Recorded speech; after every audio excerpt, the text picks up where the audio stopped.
Okay, we're live. Just want to set up the old comment investigator Aru. No, I don't want to see my Hacker Man tutorial. I want to see my live. Or are you hiding it from me again? Have we set this to only be visible by randos? Nope, it says public. So I should. If I click posts, should see my live show up at some point. It's kind of odd that it's not there yet. Well, someone can view it. Whoever you are here watching, it seems like you're able to view what I'm doing. It's just kind of weird that, hey, Evan, how did you find my live? Why can't I find my live? Oh, there we go. I've got it now. Guys, it's cool. I've got it. Let's click this so we can make it nice and big. Let's mute that. Okay, there we go. We can see me. Cool. Morning, everyone. My tea is ready in like a minute. I'm gonna jump the gun. I'm gonna de-steep it right now. What I'm not gonna do is that move where you squish the tea bag with a spoon. Oh no, the tea bag fell off my tea bag holder. Ugh. There are days and there are days, let me tell you.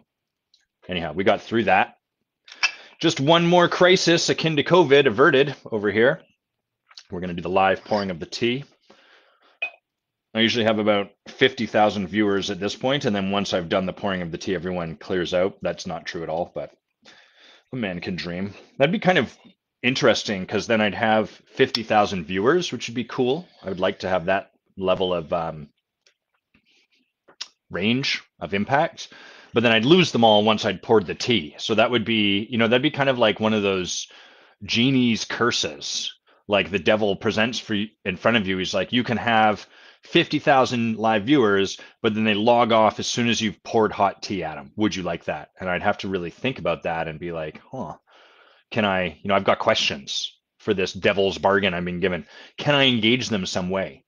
Can I do something in the pouring of the tea that gets them to watch a little longer, or are they heavily invested and not watching any further after I've poured the tea? These are the sort of questions I would want to know from the devil.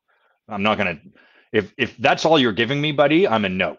That just seems pretty clear to me. I'm not a yes to that, but I do have some questions, some follow up. I feel like this would be the point where the devil would be like, this guy's fucking annoying and just leave. I don't really know how he works, but okay, all right. Yeah, that tastes pretty good. Pretty good stuff. Well, hello everyone. If you're one of these, no, if you're one of these people, put your name over there so I know who's hanging out with me to start our day off. It's more fun when I can know your name. And we're starting a little early today, not by much, because I want to cover a bunch of stuff because it's fun to cover all this stuff, at least for me. Someone asked me, I went live on Wednesday and someone wrote, Lee was his name, wrote, hey, good morning, Heather. He wrote it like this. I thought you were taking December off, mate, ? Exclamation mark. Like, oh, that's interesting. Hey, James. Hey, Andrew. So it bears explaining briefly about that because people often have that reaction. So what tends to happen, this doesn't have to be anyone's particular reaction, but what tends to happen is, first of all, I've created my life such that December and June are months I take off. I don't schedule client calls on those times. That time is free for me to do whatever I choose to do with it. And when people hear this, they often have a few reactions. Some people are like, oh, that's awesome. I wish I could do that. Some people are kind of have a bit of disbelief around that. And some people are kind of skeptical, like, what's the deal here? Because in my world, I know it's not possible to really do that. So then how is it that what he's doing is not true? And then when I do something like go live or schedule a call with someone, they kind of jump on that. Proof, he's a liar. He's not walking his walk. That can be someone's story. It cannot. It doesn't really matter. But for me, what taking that time off means is that I don't schedule anything, and I purely let it's a month where I'm still very intentional, but I don't I don't schedule stuff. So I don't have like this on this day, I've got these calendars, appointments with these clients. You know, my clients and I take breaks during that month. Of course, if they reach out during this time, I'm usually, bonjour, Emmanuel. Salut, ça va bien?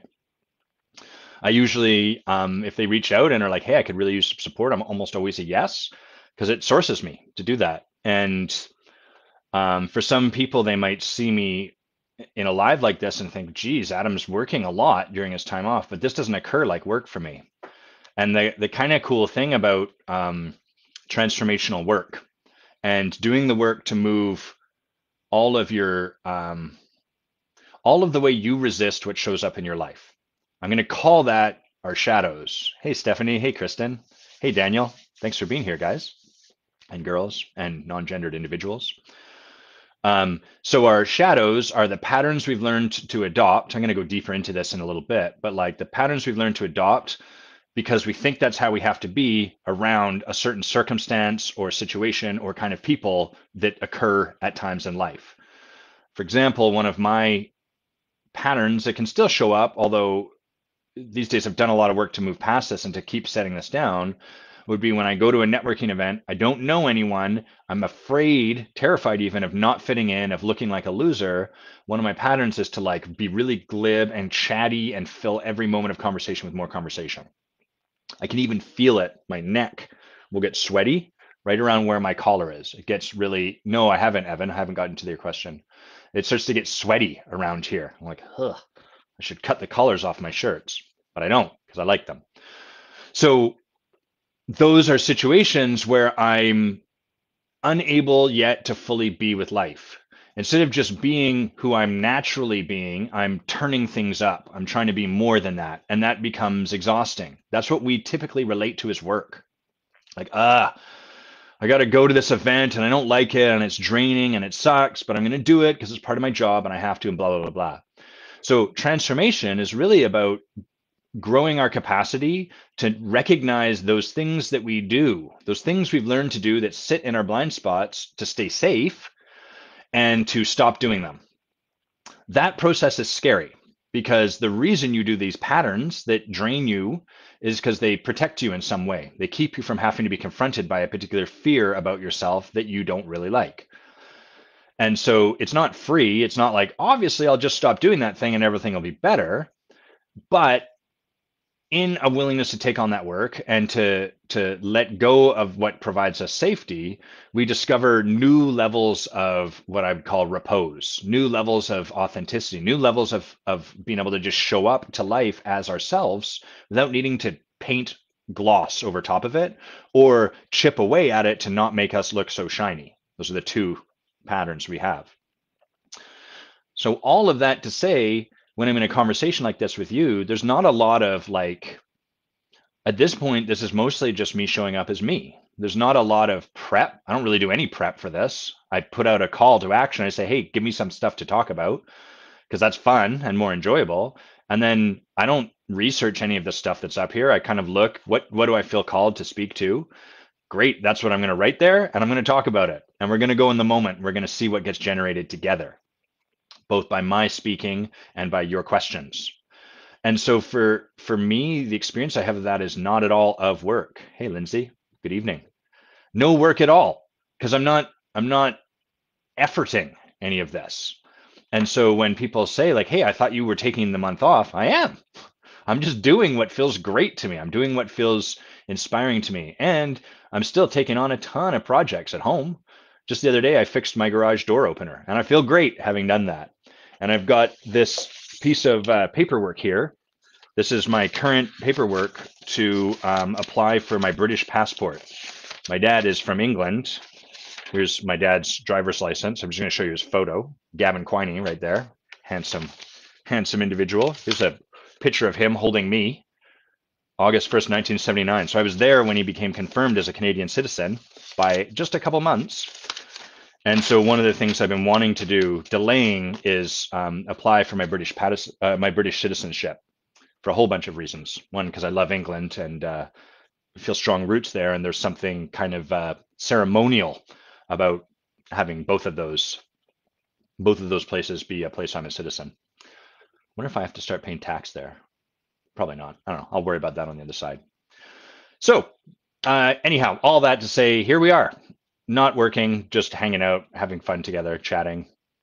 We've got some good topics. I'm going to try to make time for yours, Evan. If you actually, Evan, what would help me is you've got like, you wrote trusting our intuition versus projecting onto a client. Can you elaborate a little bit more on that? Like, where is that a struggle, or what specifically about that are you wondering, or anything along those lines that give me a little bit more context to speak into? That'd be awesome. And I'm going to talk to some of the topics we've got. The first one is from Andrew, who wrote, this is doing the work on our own. So he wrote, I'd like to hear more on being with someone who wants to read the books, do the work on their own, and get to a certain place before jumping into a relationship to support them. What are some deeper questions to explore, both of myself and of other people? Thanks, Emmanuel. I appreciate that. I love my sense of humor too. And that's genuine. I delight in it. It's really fun. And I appreciate you appreciating that about me. I appreciate your warmth and generosity. There's a real generosity to the spirit that you bring into the space, and I'm clear on that. Just even how you speak in the space. So, what Andrew's talking about here are people. This is very common as coaches, but it's really common no matter what you do. If you're someone who cleans houses, this is the sort of person who's like, it's not even called a sort of person. It's a quality of being. It's a way of showing up in the world. And really it's a mechanism for staying safe. So this way of being is akin to the person that wants to clean their house before, hola David, before they hire the maid, before the cleaning service comes by. They want to get their bathroom cleared out before they bring the plumber in. And then meanwhile, their toilet's leaking scudge on the floor and adding to the dirtiness in the bathroom, which then, the cycle continues. For coaching, the way this looks is like, well, my life's crazy right now. I just want to read some books, do the work on my own before I blah, blah, blah. And so Andrew's really asking, like, how do we support or be with someone like this? So let's lay a bit of foundation first. The first thing I'll say is that coaches really committed to their work. Hey, Sharifat. Coaches really committed to their work. Not all coaches fit this description, but those really committed to their work have made a decision. They've chosen into, I assert, ongoing support. What that means is they've chosen into the path that means they will, for the rest of their lives, work with a coach. Again, not all coaches do this, but I would say those that are most deeply committed to kind of walking the path as a person continually doing their own work, that's what we as coaches show up with. We're like, all right, this is the choice I'm making. And so it can be challenging when other people don't do that. So that's just a baseline, right? Like my commitment to the world, to myself, to how I live my life 10 years ago became, for the rest of my life, I will be working with a coach. For the rest of my life, probably once a week, that can vary, but once a week at a bare minimum, I'm going to be investing in a coach. I'm going to be in a conversation with a coach. The amount of money that I've invested in that has fluctuated and changed as time has gone on. It's raised typically, as have my own rates. But nevertheless, the non-negotiable for me was I was working with my own coach. So that was a commitment I was making to no longer doing it on my own. And for me, that made a lot of sense because I was saying the possibility I'm standing for in other people is that you can go further and deeper with support from someone else than you can by yourself. That's my stand. And so if I'm holding that to be true, I got to make that commitment myself. Otherwise, what's the point of saying that, right? We can all say, you should totally work with me because you'll go further when you're not by yourself. Not me though, I've got it handled. I don't really need that. That just doesn't make sense. And hopefully you can see that. So that being said, just because those of us in the coaching profession that hold that possibility and stand for that have it that way, that is not the way the vast majority of the world works. The vast majority of the world is set up on the prevailing, we'll call it myth, that it is admirable. And in fact, what you should do is to pull yourself up by your own bootstraps. This is the I'm going to call it the lie or the delusion of the American dream, although that dream is quite broad at this point. It's not just in America, it's often throughout most of the West, is like you can do it on your own. You, if only you have the grit and the determination and the commitment, you can do it on your own. And that's simply not true for many, many reasons. Um, but never mind that. The truth is, you can do a great deal on your own. So it's not that you can't do it on your own, whatever it happens to be. You can create a great deal on your own. This was how I was raised. In my family, when I first made the shift from law to coaching, it created some dissonance in my family because my parents are they were raised and consequently became very firm believers and consequently raised me in this belief that you don't need other people, you can do it on your own. And so this notion of being a coach, hey Jeffrey, of having, hey Jeffrey, of having people that support you suggests a fundamental weakness in ourselves. To allow someone else to support me is an admission on my part that I can't do it on my own, and that is an admission of weakness. So this is where I came from. A lot of work I had to do to move beyond this. It wasn't free for me to just be like, great, I'm just going to start hiring a coach instantly, because the way I would have been about that was because I'm weak. So I had to transform this whole belief. I had to first get it out in the open, be able to see it. Holy fuck, look at what this costs, and then create a new belief and then start to live into that. That's a whole bunch of work I'm not going to get too much into. The point here is it bears us recognizing that this is a really human condition and that there's a lot of training we get from the world around us, our parents, people that care about us, people wanting us to do best in the world, geared towards you can do it on your own.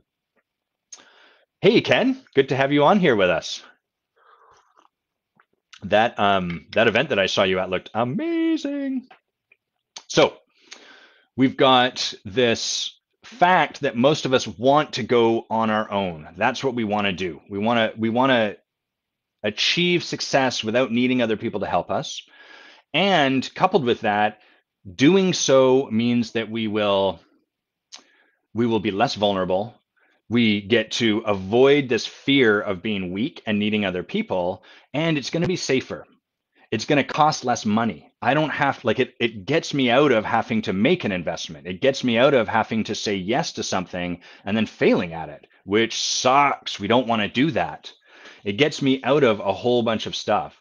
So, Andrew, to your question, how do we be with someone who wants to do all this work themselves and then has this idea like maybe after I've done all the work myself, then I'll go over here and I'll get supported. It's a little bit backwards. But let's not even, yes, Brita, exactly, attorneys, very much my story. And so the first thing we want to do when we're being with people, because that's your question, how do we be with someone like this, is we have to really get that this is all come by honestly. This is not arrogance, although it can occur that way. And over time, it can start to manifest that way. But at the heart, like the core of all of this is genuine people trying to do their best by the stories they were trained and wrought into. So if we can begin from there, we can start to have a bit of compassion. Because I don't know about the rest of you, but when I come across someone who wants to just do it all on their own and just wants to read the books on themselves and like, no, this is the way, trust me, Adam, I want to shake them and scream in their face. And that's not going to help.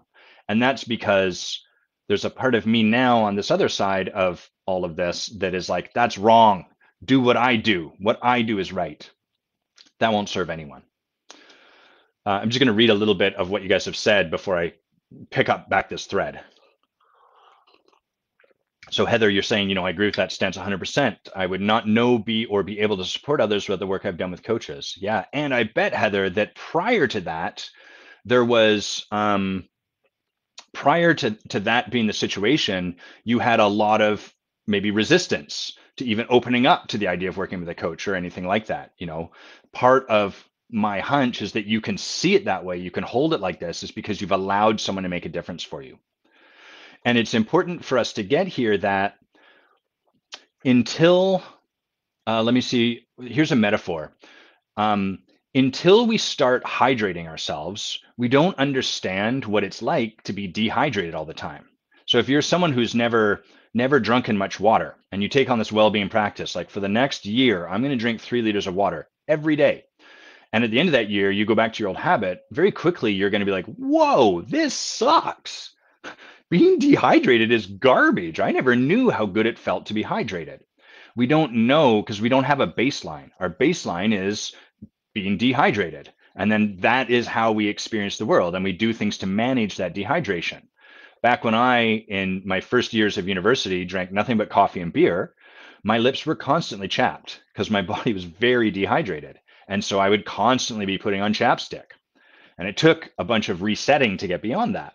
But this is an example of how we adapt to the baseline that we create for ourselves.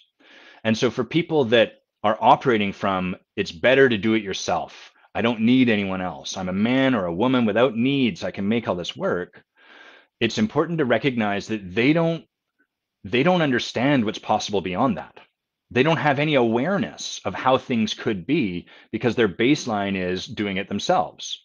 And from that baseline, when we hear words like breakthrough, we will look to our history and we'll say, what is the sort of breakthroughs I've created from, and we won't consciously do this, but we're going to look inside of this baseline. What are the breakthroughs I've created? And from there, what happens is that we don't know what we don't know. All we know is the experience we've had. And so these people, if you try to convince them of something, are going to argue with you. No, I've had a breakthrough. Let me tell you about it. Let me tell you what it's been like, blah, blah, blah, blah.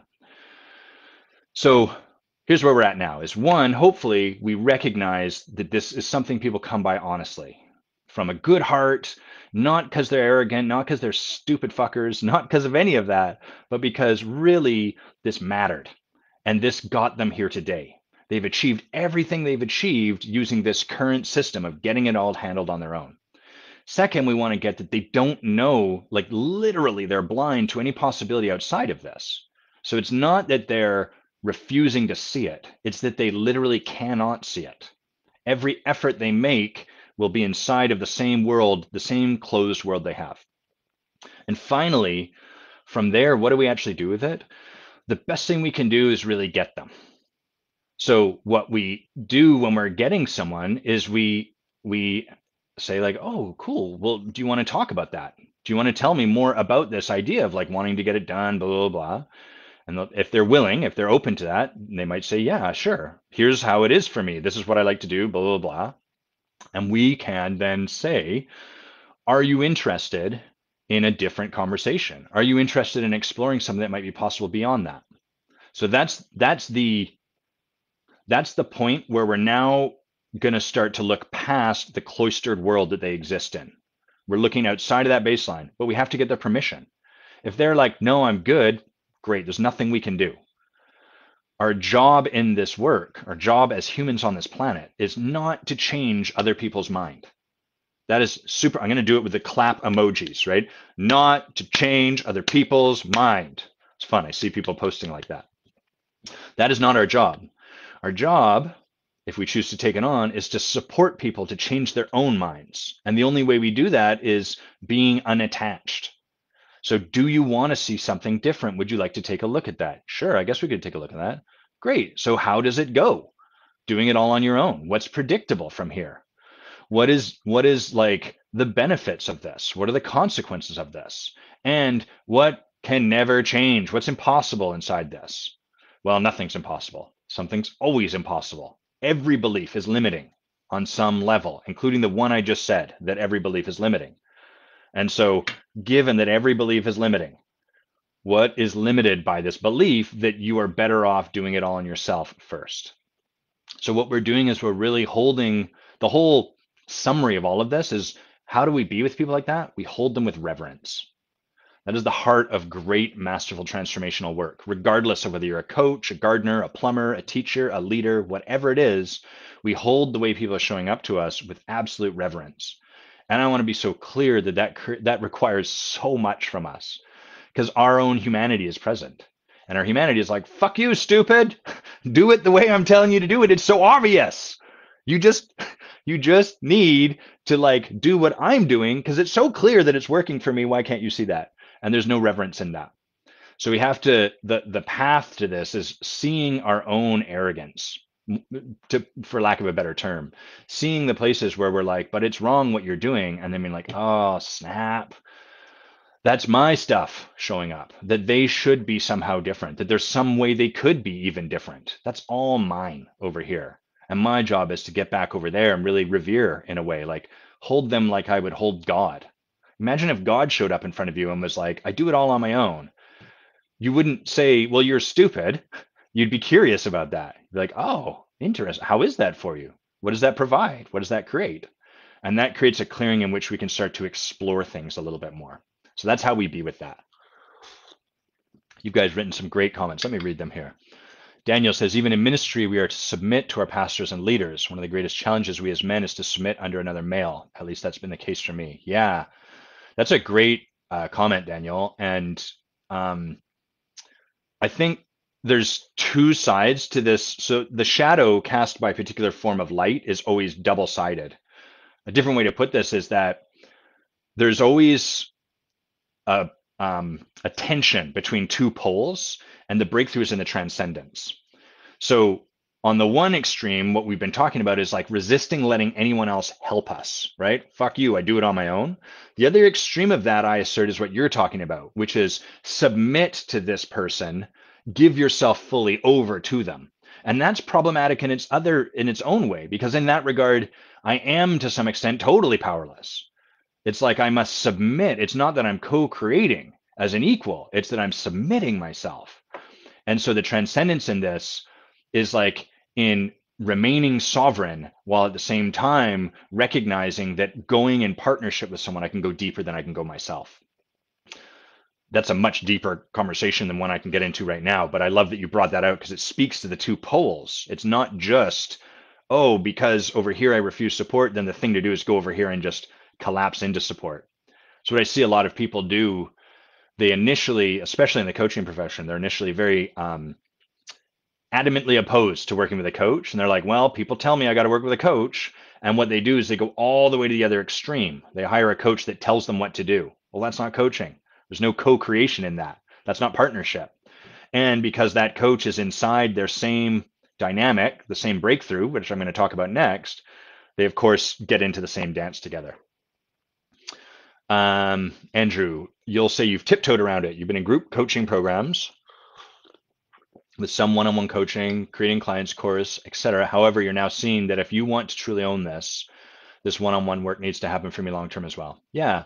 And Andrew, you know, I love you, and I love how you're so reliable to work yourself out through this stuff. And what I want to reflect to you is you're in the work, you know, you're moving through this stuff. And that's what we all do. It takes a lot to jump in and be like, I'm going to sign up for being supported for the rest of my life, or even for the next year of my life, because it's a crazy commitment and it's scary and it takes money. And what if I don't succeed? And what if this guy turns out to be a charlatan, which is a valid concern? And yet that is the path. And so I acknowledge you for, you know, what I've witnessed you doing is moving along the path. You don't have to be where Adam or where Steve Hardison or where whoever the coach you admire is. We just have to be moving along our path. That is the work of transformation. Not to be where someone else is, but to be where we are and taking the next step down that road. How do you get clients to comply without being pushy? Daniel, I love that question. The answer is you stop trying to get them to comply. That is not your job. Your job is never to get someone to comply. Your job is to revere them, to hold them with reverence and be curious with them, and to let go of your agenda entirely. So anytime you're trying to get someone to comply, that's your agenda. That's like when I don't really want to buy the car and the salesman is trying to push it on me. And he's saying, hey, buy this car. Here's why. What are your objections? Well, here's why those aren't real objections. Fuck off, guy. That's not what I want to hear. So the way we get people to comply is we stop doing that. And what you'll discover is that the best way to support someone to change is to release your own need for them to change. Again, this goes back to this idea that what is the idea? Oh, yes, that we are not in the business of changing people's minds. That is what getting someone to comply is. It's about changing their mind. We are in the business of supporting people to change their own minds should they wish to do so. Lindsay, totally see this, and they need me to live them through this and stay connected to them in their understanding. Yes, see their innocence. Heather, you said you wanted to have a coach. It was scary, and even when at first you did have a coach, you could only show up on the surface. Totally, yeah. Sherifat, you say, what if you want to get help but don't have the resources to? Do you wait till you have, or do you keep learning on your own? Well, so the answer to that question is that there is always a place we can meet people at. So if you are someone committed to this path, the path of transformation, and we can be committed to that path as coach, like myself, where this is what I do professionally, but you can also be like, I'm a leader committed to transformation. The impact I want to have in the world is transformation, but I'm going to do it by building software. That's someone committed to transformation. Or you can be like, I'm a minister and I want to cause transformation in the world. So if the impact you're committed to having is one of transformation, there is always a place where we can get support regardless of our resources. So even if all I had was $1 a day, I can find a coach that will coach me for $1 a day. Now, they should be supporting me to then be able to get to the place where I can invest $2 a day. We have to be growing. If I just stay with that person for the rest of my life, I'm hanging out in comfort. It's comfortable for me to spend $1 a day, and that's where I hang out for the rest of my life. So there is always someone available. There is always the opportunity. And this is where a lot of coaches get stuck, is they'll say things like, well, I have a friend who he told me, I just haven't found, he was leading coach training with me. And he was telling me, I just haven't found the coach that inspires me right now. And I, as you can imagine, had an opinion about this. My opinion was like, well, dude, fucking get inspired. Like you don't get the luxury. If you are leading this work, like if you are training people in this work, we don't get the luxury of not having found inspiration. If I'm committed to something, inspiration will find me.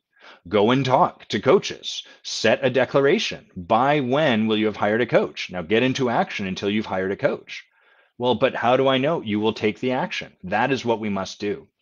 So it's about not being at the effect of our circumstances, money, resources, etc., time. I don't have enough time.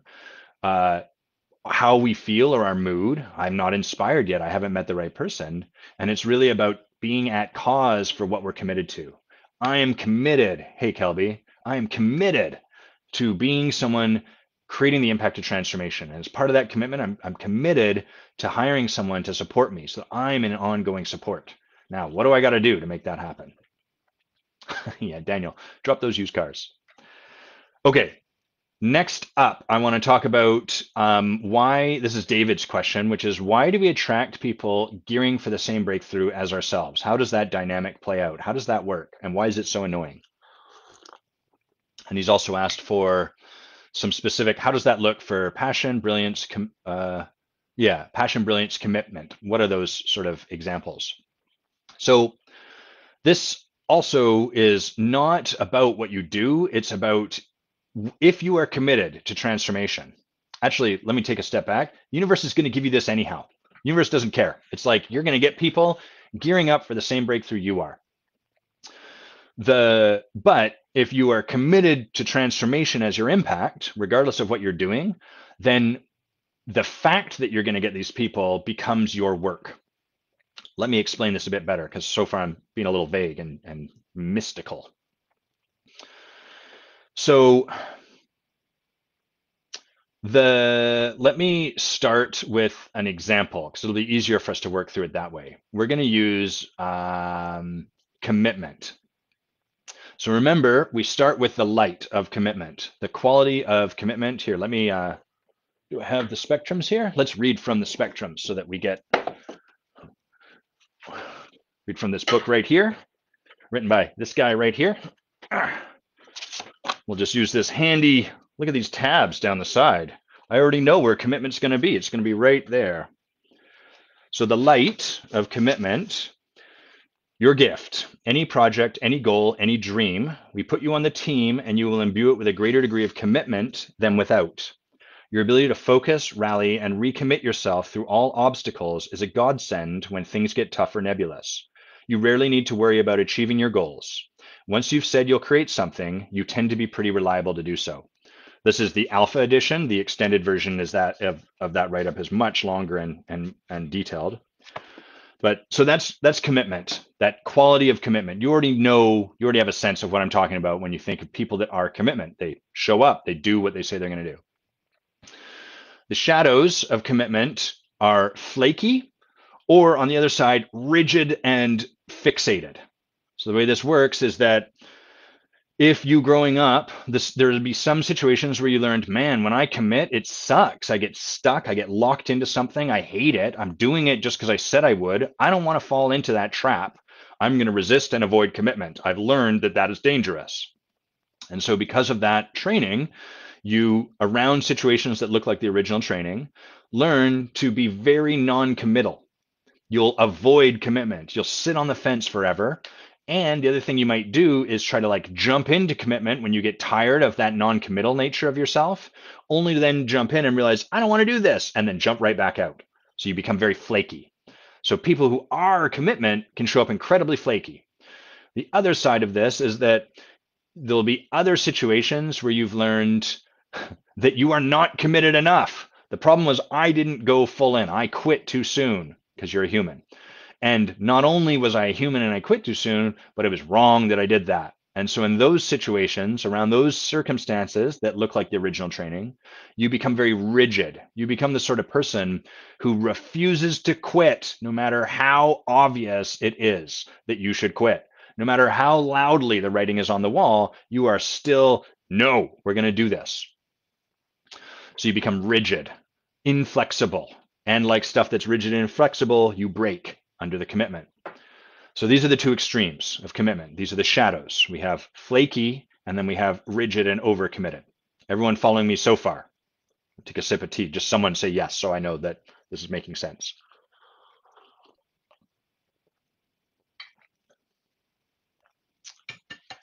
So, no one said yes. I need to know someone is following me. I'm going to sit here and let you respond. Someone say, yes, I'm following you, so that I know that this is making sense. Maybe I'll just read this book while I wait for you guys.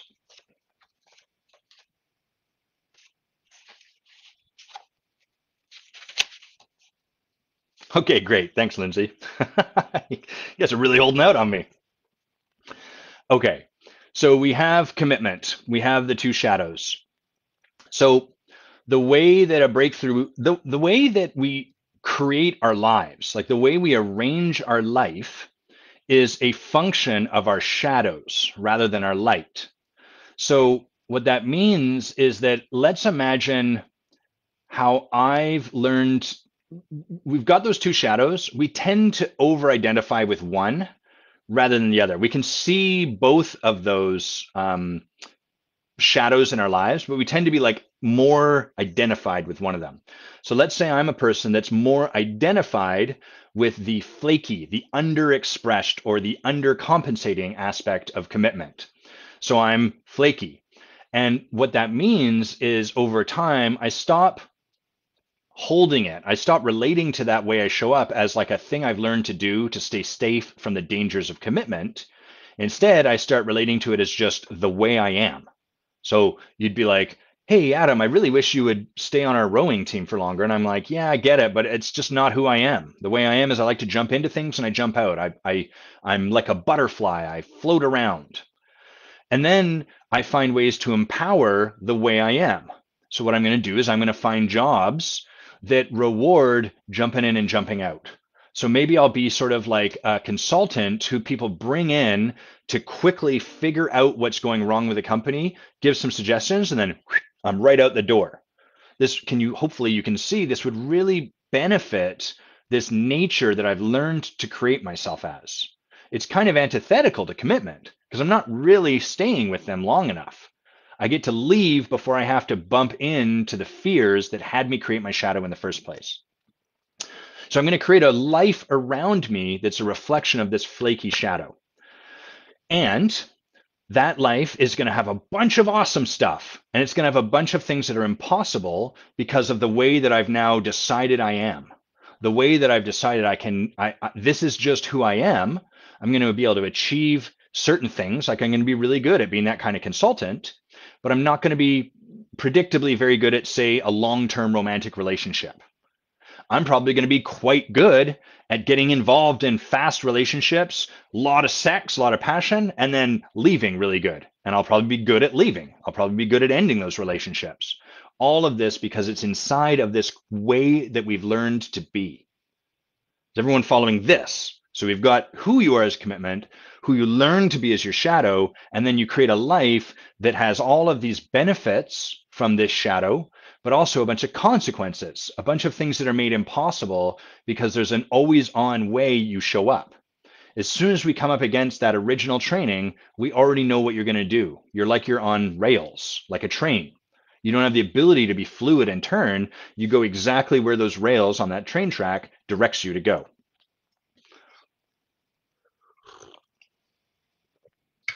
So anytime we're up for transformation, transformation is about creating that which is currently unavailable to you in your life.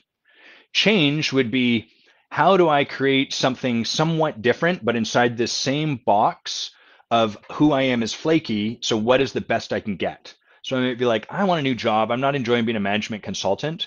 Maybe I could be a hired gun for law firms, or maybe I could get into sales. All of which will be inside this column of what is already possible for you. It might be a shift in your circumstances, but it's not a transformation in terms of what's possible. There's no growth in your range. It's just doubling down inside of what's already there. So the breakthrough for you is going to lie outside of this, this flaky behavior. It's going to lie outside of the way I am is that I get into something, I start strong, and then I get out. That's all the way things currently are for you. That's the way you've currently constructed your world. Any breakthrough, by definition, has to exist outside of that story about yourself. If we're in transformational work, we are going to come into contact with clients and other people in the world that come to life from the same but opposite side of the breakthrough. So I'm going to do my best to, I'm explaining this on the fly. I'm coming up with this, so work with me and let me know if this isn't clear, because that's really helpful to me. So this person over here, there we go. There we are. This person over here is up for a breakthrough in commitment. They want some result in their life for which the current way of showing up in commitments, which is to say, jump in and out of them, avoid them, be really good at starting and ending quickly, all of that stuff, the thing they want in their life is outside of what that currently allows. So they're up for some kind of breakthrough because there's something they want. They are naturally going to bump into people that bring the reciprocal to that energy. That's just the way this works. And the way this looks would be someone who's learned to create their life from the other side of the commitments, of the shadow of commitment.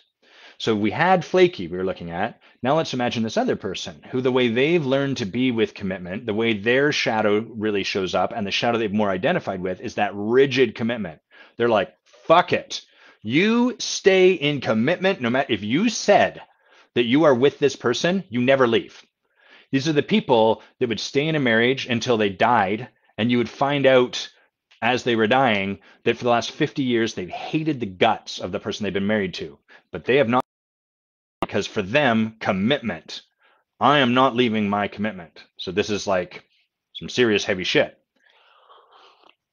So this is how they've learned to be with commitment. No matter what the consequences are, no matter what would show up, they will never leave commitment. Absolutely not. I said I am here, which again provides some benefits, but also some consequences.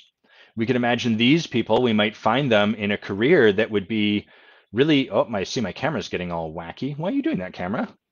Why are you glitching with me? Don't do that. They might be in careers that really reward long-term staying with something, even and especially if they don't want to be there. I could imagine like government positions that really reward you with like an amazing pension if you stay the course long enough. If you don't say, hey, my heart isn't in this, this feels horrible, I hate going to work every day, but I'm willing to do this because the pension is the reward I get. You might find people in a career like that.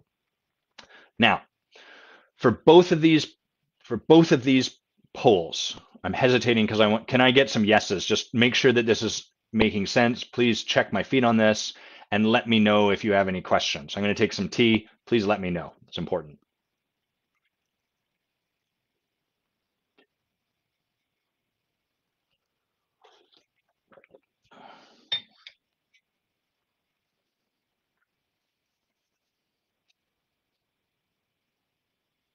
It's interesting. I noticed. Okay, great. Thanks, Sharifat.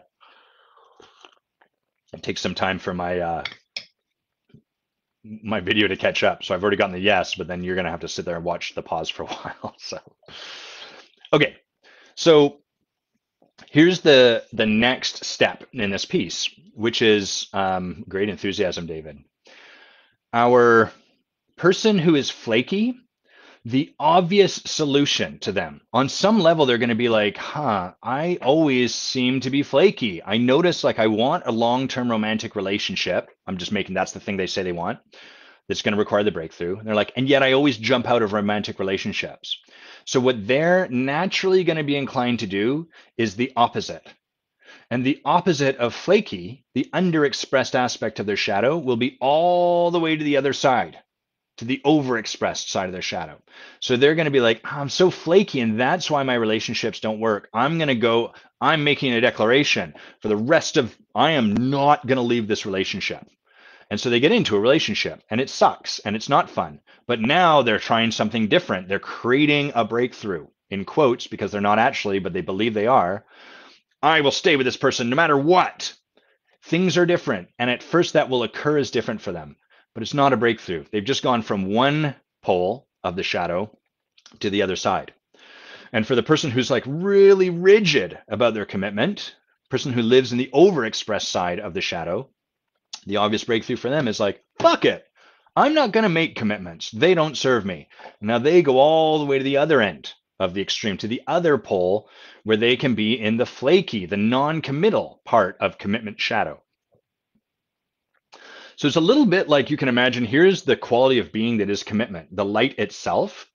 And then you can imagine it's like two planets orbiting around it. I guess they'd be going in the same collinear motion. They're orbiting around it, but they never actually get to the heart of it. And so to the person over here in Flaky Town, who's like, I really want to create this breakthrough, they're going to look across this gap. They're going to look across the box, if you like, across the void to the person over here who's really rigid about commitment. And they're going to go, holy cow, that person's figured it out. That's how I need to be. That's the way I should show up in my life. So they're naturally going to be drawn to them. And the person over here in super rigid commitment town is going to look across the void at this person and go, oh my God, they have so much freedom. They don't seem bound by commitments at all. That's the person I want to be with. So naturally, we have the fact that we're reciprocals for each other. We want to connect. We are just energetically drawn to this person because the way they are doing things looks so compelling, so obvious. This, by the way, is not just how we draw clients to ourselves, it's how we create our romantic partners. You create romantic partners that either have the same shadow as you or the reciprocal shadow to you. If you are overexpressed, they might bring the underexpressed, and they will occur irresistible because you're going to be like, holy crap, they're so free. They don't do stuff for other people. And the person over here is going to be like, holy crap, they're so generous. They do everything. Admirable. I should be more like that. So this is bewitching and it is irresistible. And you could ask yourself the question like, well, how do I find someone who's not my reciprocal? And the answer is stop trying. Don't bother, because that just isn't going to be appealing to you, because the truth is what's ultimately appealing to you is the light at the heart. You're drawn to people that emanate a similar light to you. Somewhat different, but similar. That's what creates the melody of a relationship. So we have to kind of come to terms. It'd be like a coach or a business person who is in the the commitment of making transformation, complaining about the clients they're getting. Oh, they're not up to enough. Well, that's because you're trying to be up to such big things as a way of avoiding what you're afraid to be within your own life. Like this person's playing too small, you're playing too big because you're afraid to come down and just be modest and small with your life first. And so your breakthrough is their breakthrough. The breakthrough at the heart of this for both of these people would be changing their relationship to commitment. If we go back to the example we're using, the breakthrough in this would be for both of these people to redefine, to transcend this sort of spectrum that they're caught on, to create the actual breakthrough in terms of who they be. So that this person who's flaky and is now like, I want to change that, can make a commitment and honor the commitment and stay in the commitment, but not from a place of just being rigid about it. Staying in a marriage just because you said you would and then hating that person, there's no breakthrough in that. There's no joy in that. That's not living. That's not transformation. And likewise, leaving a relationship as soon as things get challenging, there's no breakthrough in that either. There's no romantic relationship that's going to really last that comes from that. That's just jumping out and finding the next person to play the first part of the pattern with, and then jumping out of that and going to the next place, and then jumping out of that. So this inevitably will happen. You're going to draw clients to you that are a reflection of the breakthrough you're up for. What tends to happen in the coaching profession and the teaching profession and the leadership profession is, one, people don't get supported. Remember that thing we were talking about earlier? So they, rather than hire their own coach, rather than make that commitment, they just sort of decide, I've got it. I've done enough of my own work. That is the sound of your ego defeating you. When you say, I've done enough of my own work, that's the moment your ego wins. So a lot of these people are like, I've done enough of my own work. I'm ready. And then what they can't see is the places where they're in their shadow. We can't see when we're in our shadow. That's the nature of a blind spot inherently. So this person who's like, the way I've learned to be is you commit. Jocko Willink is a great example of this. He's like the guy with the massive neck. He's got neck the size of like my torso. And people ask him questions like, how do you get up at 5 a.m. or 4 a.m.? And he's like, you just fucking do it. Like, that's classic rigid, just fucking do it, right? Rigid commitment. So that's how he's learned to show up in the world. And he's not, I don't know very much about him, but what I've observed is that this is a man who's not really deep in their own work. This is a man who's learned to really empower that rigid commitment flavor of shadow. And so to these people who are in the flaky world, that's going to be so seductive. And they're going to go there and he's going to tell them, just fucking do it. And what they're going to be reliable to do is go all the way from that one pole over here to just fucking do it. And then they're going to try to create their lives from just fucking do it. And they will. And it'll provide them some things. And it's still going to have them not able to get at a whole bunch of other things. Because both of those shadows are not the fullest expression of who you are. They are a function of a disempowered relationship with what is innate for you. So that's how we inevitably attract clients and people to us that that are reciprocals and consequently are up for the same breakthrough we're up for. So anytime I hear a coach come to me and complain about their clients, which is not bad, right? Like at least they're in a conversation about it and they're open to the conversation. But whenever we hear that, the thing I'm curious about is like, great, what's the reciprocal that you're doing? Whatever you're complaining about in your clients, how are you doing that? Or how have you learned to show up in your life opposite to that which they're doing? My clients are such a victim. Great. I'm willing to bet you that coach has no capacity for them to be a victim in their own lives. They claim that they are a leader for everything, and that consequently they can never see the places where they're a victim. And they can never give themselves the tender, loving care that's required in those moments when our humanity says, hey, fuck everyone. I'm right and they're wrong. We need that as much as the other side of it. You can't lead if you can't let yourself be a victim from time to time. I'm going to go really quickly now through. So we talked about commitment through brilliance. The two shadows would be arrogance and condescension. Very, very over brilliant. Everyone's stupid. Or dense and kind of dumb. I'm stupid. Don't expect too much of me. So you'd have those two parts. And of course, the person who's learned to show up as kind of dumb and blah, blah, blah is going to look to the arrogant person and be like, man, this person knows how smart they are. I really want to be like that. And vice versa, the person who's learned to be arrogant and condescending and puts all this weight on their intellect is going to look to the person who's just like, I'm just a guy, and be like, wow, that's so admirable. I love how they can just be that way. So that's how brilliance plays out. And for passion, it would be kind of like, we talked about this on last week, I think. We've got obsessive, compulsive, addictive. Oh, I can't do anything without being obsessed with it. I hate it. It's wrecking my life. And then on the other end of the spectrum, we'd have someone who's just like, whatever, I don't care, kind of apathetic, indifferent to the world around them. And those two things are going to be irresistible. This person who's indifferent and apathetic will be like, oh my God, this person's so amazing. Look how much they care. And the person here is going to be like, this person's so amazing. Look how little they care. If only I could be like that. It's the way this stuff kind of goes. Carl, you say function of a disempowered relationship that is innate to you. Is this the transcendence piece to shift the relationship to what is innate? Let me see if I can get a different way of wording this.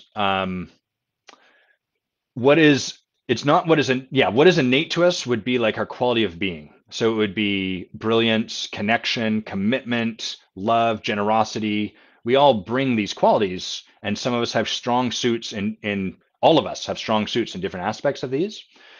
And we develop a relationship to that part of ourselves. So like brilliance, many of us develop a relationship to our brilliance as it's arrogant and condescending for me to own that. Or if I hold myself as brilliant, people are going to have expectations on me, and then they're going to make me hold up, and then I'm going to be disappointment.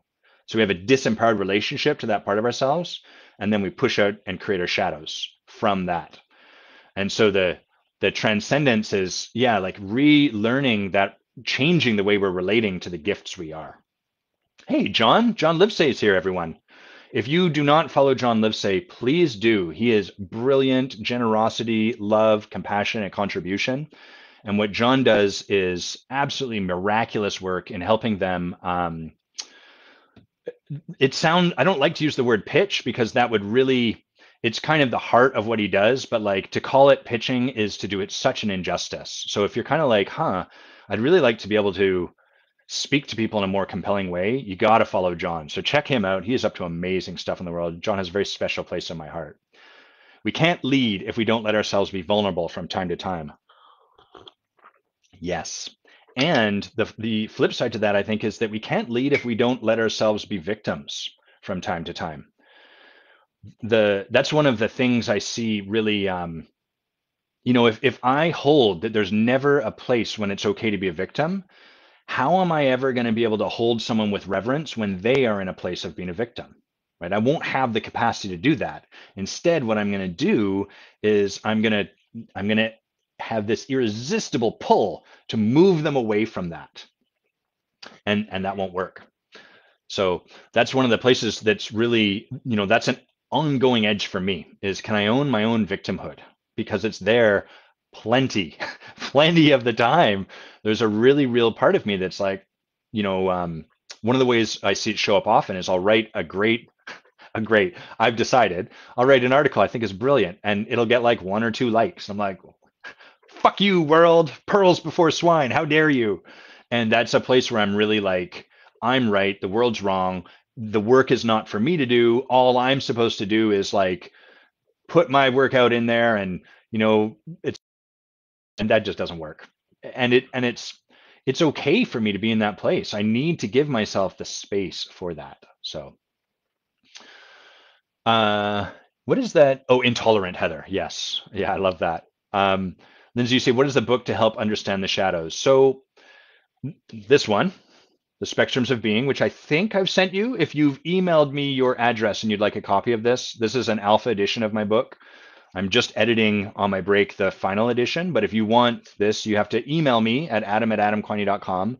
You also get this cool reference card, which sort of shows, I'll hold it up to the screen, a bunch of qualities of being like leader, and then you can trace it over to the shadows on one side. So like leader shadows would be a snake oil salesman, or sideline leadership, kind of like a Monday morning quarterback. And then on the flip side, you can trace all of the shadows over to their qualities. And so what that allows you to do is be like, this person's showing up so flaky. What is the light underneath that flaky? Oh, commitment. Oh, got it. Their commitment. And then you could turn it over and be like, how else does commitment show up? Enslaved tyrant. Oh, interesting. Adam's so smart. That is an example of a conversation you might have with yourself. So um, you can also read Carl Jung's work. Carl Jung wrote a lot about shadows. He's kind of one of the original people. And my work and what I've created in my models are kind of taking a lot of Jungian philosophy and then a lot of ontological work, which would be Heidegger, Werner Erhard, accomplishment coaching, who trained me, and building what I believe is kind of a comprehensive model for how all this gets created. Um, I have no idea if I'm a madman working out on the fringes of society because I'm not trained as a PhD in any of this. But what I've noticed is this model to me makes sense, and it helps us see how we start in the beginning. There was light, and then there was, I guess it was the other way around, wasn't it? First there was darkness, then light. I have it in the beginning there was light, and then shadows cast by that, and then we can kind of see how we got here from there, and then we can also see how we can walk our way back and start to work with all of it. So Jung is one place you can look. You can read about Speaking Being. See you, Heather. Speaking Being by Werner Erhard is a book that sort of talks about some of this, and then The Spectrums of Being is the book I wrote because there wasn't, I didn't, people would ask me this question, and I was like, I don't know. I don't have a recommendation for you. Okay. Thanks for that acknowledgement, John. Love you. Sheriff, I'm going to answer your question quickly, which is how many gifts does an individual possess? Fuck the PhD. And how to identify all through one. So this will be a quick, and thank you, Carl. I appreciate that. This will be a quick answer. What Sherifat's asking is she's been going through the spectrums of being, and in it I list 25 qualities of being. The idea of this book is not that it's exhaustive. So we could spend the whole notion of ontology is that we're getting at like the experience we have with someone. So that's inherently unscientific. I want to be clear about that. Just like tasting wine and pulling out the particular tasting notes is an inherently unscientific process. Everyone will taste something different. And if you were to scientifically look at the quantities of different things in that wine and be like, why is this wine tobacco-y? We'd have a very hard time getting clear on that. And yet, distinguishing those flavors provides us something. You can argue that it doesn't. My dad will happily tell you in a very loud British accent that it's a bunch of bullshit, but many of us enjoy distinguishing these things. And so what this whole model is about, see you, Rita, thanks for joining us, is about effectively helping you become more of a sommelier for a human being's being, for the qualities, the notes of their being that they bring into the world. So one, inherently unscientific. This is not something that you can prove, and it's not really something I'm interested in proving. I'm more interested in working with the experience that we have. And what I find is most of us can relate to that. We're like, yeah, I can actually get about this person who they bring into the space is generosity. If you even just read John Livesay's comments in this live, you can probably get that. And if you see what Heather Beaton has written, you can probably get like, even if you just go back, wow, this is a woman committed. She's always on these lives. She's always sharing stuff. Sherifat brings a great deal of curiosity. She's always asking questions about this stuff. So these are qualities that people just have. So in this book, I've laid out 25 qualities, not because that's an exhaustive list, but because that gives us the ability to start to become, it gives us a place to start. If I gave you a wine circle and had a billion different notes on it, you'd be exhausted. You'd be like, oh my God, how do I choose between flax corn seed and dried barley? That's so particular. And so instead, what we do is we give you some notes, some basic places to kind of situate yourself and start to feel into someone, just like you'd start to taste wine and be like, oh, okay, I can distinguish tobacco from straw. I can distinguish commitment from brilliance. So that's why we've got 25. It's not the be all and end all. It gives you a place to begin your work. From there, you can start to distinguish more and more, and you can get more nuanced with this if you wanted. The extended version of this book actually invites you to do that. Like, hey, you can start to draw up these own examples for yourself if you choose to. What doing so will create is an ability to start to feel into people beyond what shows up on the surface. What often shows up on the surface are their shadows, the ways they've learned to be. And what we're doing is feeling below that surface to like, who is this person? Free of any of how they've learned to be, free of any story about what's right or wrong or what is appropriate or professional or any of that. Who is the person underneath this? So that we can work with that, so that we can support someone in leading from that place, so we can support that to come forward and be ever more fully expressed. So, having said all of that, we've got these 25 qualities, and Sherifat's asking, like, well, how many? How many do we have? How do I know, like, am I just one of these or am I multitudes? And the truth is that as humans, we have the capacity for all of this stuff. I have the capacity to be generous, and I have the capacity to be wise, and I have the capacity to be loving, and I have the capacity to be a leader, or integrity, or commitment, or whatever. And like a wine, we have strong suits. We have aspects of ourselves that are, if you imagine sort of a circle with like sharp spikes that is sort of like, oh, you're level 10 in this and you're level 5 in that. We have sharp bits. We have standout qualities of being. So what I was trained in and what I like to do with people is have us distinguish 5 qualities. What are the 5 qualities that are most stand out for you? It doesn't mean you're not any of that other juicy stuff. It doesn't mean that you don't have the capacity for those other things that didn't get mentioned. But what it does is it gives you a kind of a handhold, a place to kind of like, oh, okay, got it. These are my core qualities of being. And the more I learn to show up in my life being these ways, regardless of the doing on the surface, the more fully expressed I will become. The more rich my life will feel, the more rewarding every single interaction will be, and the less effort I will feel that I have to put into the world because I'm just being who I am innately. So the answer to your question, Sharifat, is infinite. How many gifts does an individual possess? 1 billion. And 5 is a good number as a starting point. And what I recommend people do when they're going through something by themselves, when I'm working with people, I help them distinguish this as part of my work. But when people are going through the book or trying to do it themselves, I recommend we start with 1. What is 1 quality that I really identify with? And as you work with that, you're going to reach a point where you're like, okay, I want to like, what else what am I starting to see? And you can start to pull out 1 more. Just like when you're teaching someone to begin tasting flavors and notes in wine, you'd start with 1, maybe 2. What are a couple things you can pull out? Pepper and blackberry. Great. Okay, good. How about this wine? Straw and strawberry. Okay, right on. What about this one? And then over time, you get more and more masterful. Your palate becomes more and more refined, and your ability to distinguish is greater. And so that's what we're doing in this work.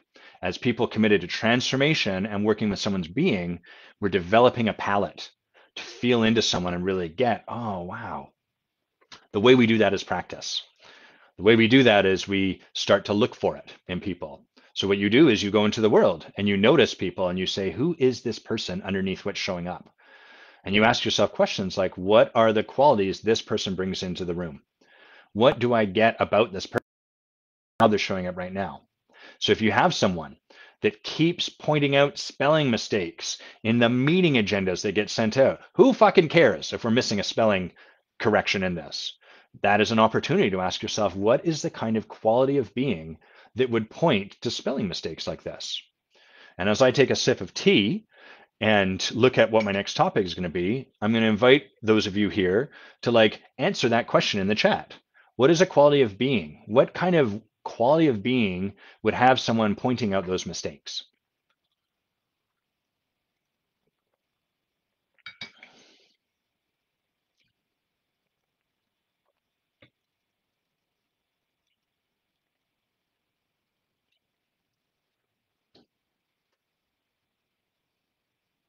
It's the part where I sit still.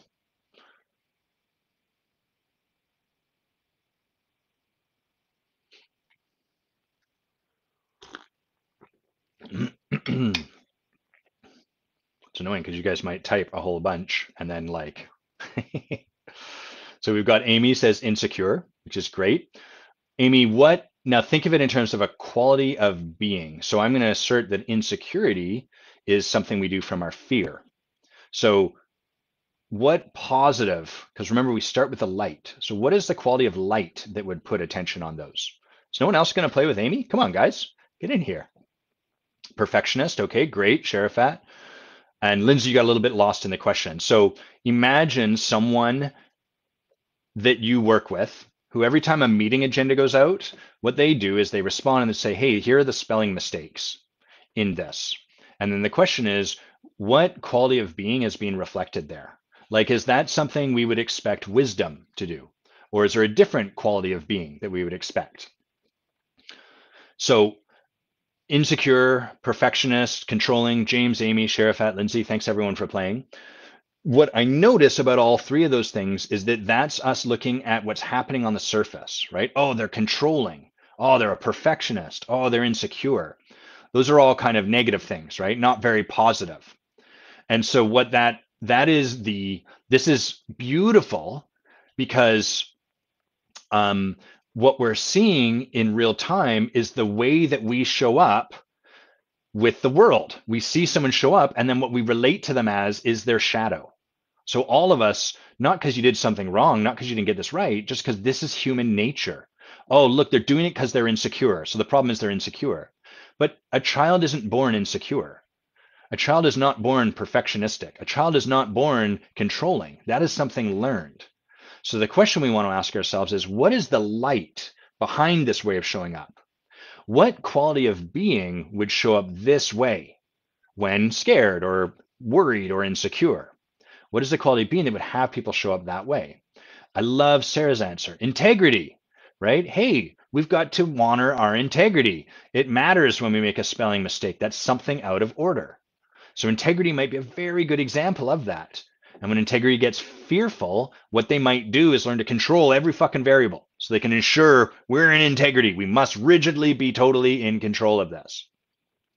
So none of you got this wrong. You did perfect. And this is the challenge of working with shadows and the light, is that what we so obviously see at the start is the shadow.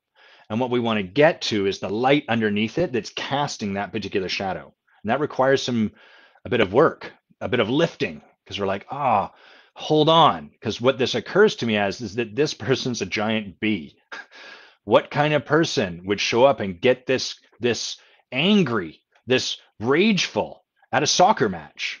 Well, maybe passion.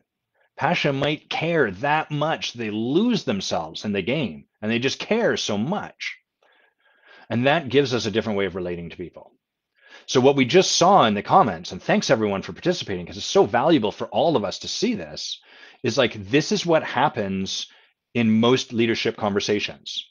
People sit down, they're like, okay, it's time to do the performance review. Who is Adam being? Well, he's perfectionistic and he's controlling and his integrity. And then they're going to tell me to not be those, which is like being at that one end of the shadows pole. And you tell me, don't be controlling. So I'm going to go all the way naturally to the other end. Instead of someone saying, Adam, what I get about you is like, who you are for this room is integrity. Who you are is like, it's important for us to really like show up aligned. And if we say we're the best, that we even show up the best in our menus or in our meeting agendas. I really get that about you. And so right out of the gate, they're acknowledging me for who I am rather than what I've learned to do. That's going to have if we didn't do anything different other than that starting point, it's going to have a drastically different effect. That's the word I wanted. And then there may still be there probably will be a conversation like, and that's a place where I notice that's not creating the impact that we want. It's leaving people feeling being made wrong. It's leaving people feeling stupid. It's leaving people feeling this way. So, and then, the leadership conversation could expand from there. But it's just I love what everyone put into the space because that helps us see why this is a challenge and why so many leadership conversations are boring and dumb and well, they're not boring or dumb. They're well-meaning. It's just that they stop at the surface and we don't get to really see the person below that. And then we can't work with that.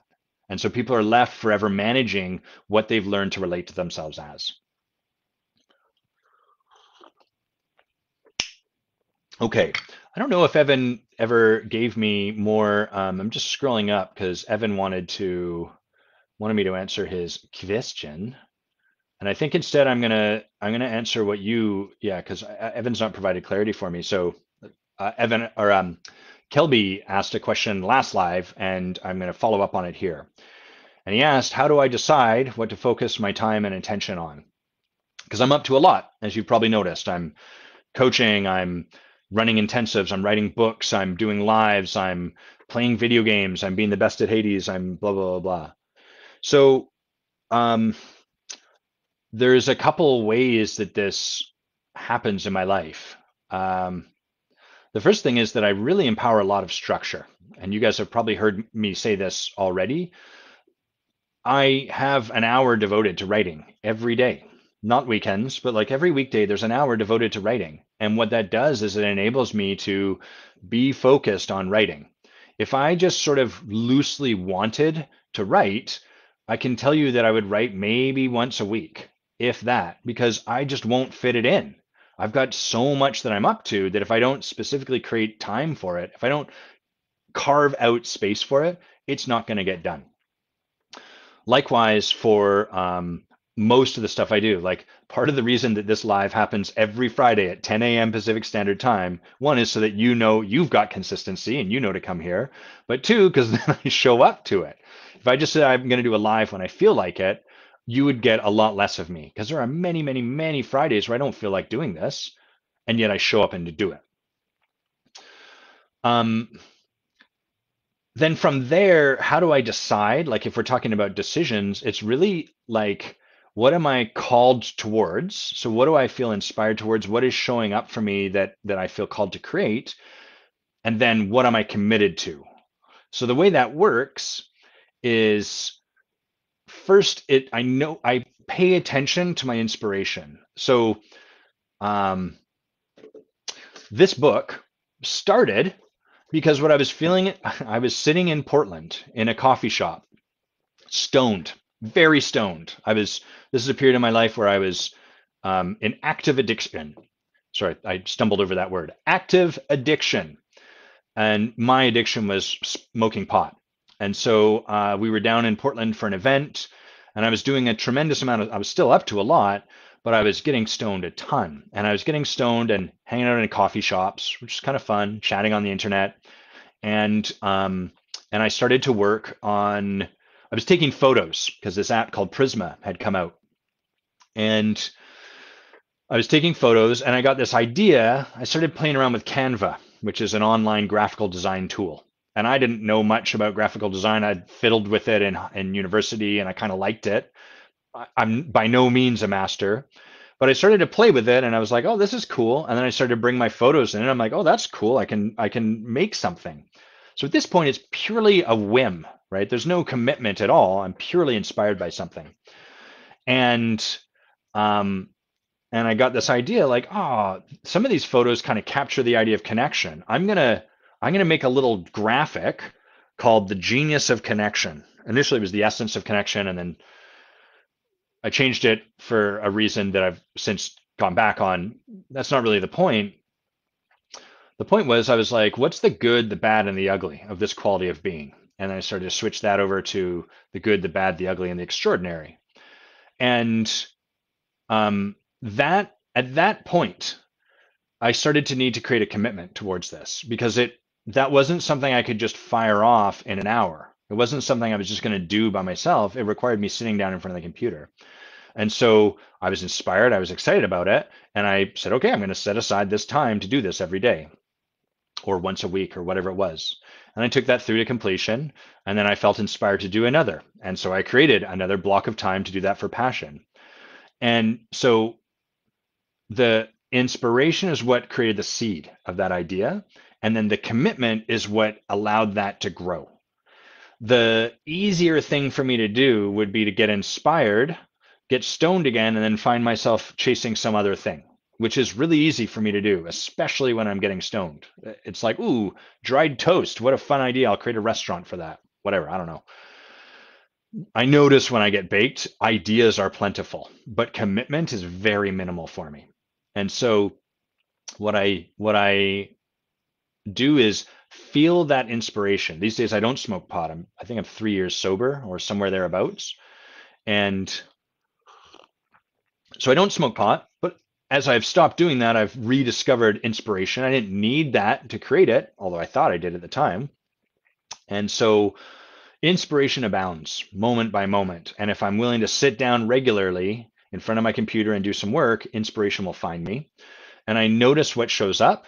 And then once I've decided that's a thing I want to create, I create a commitment to it.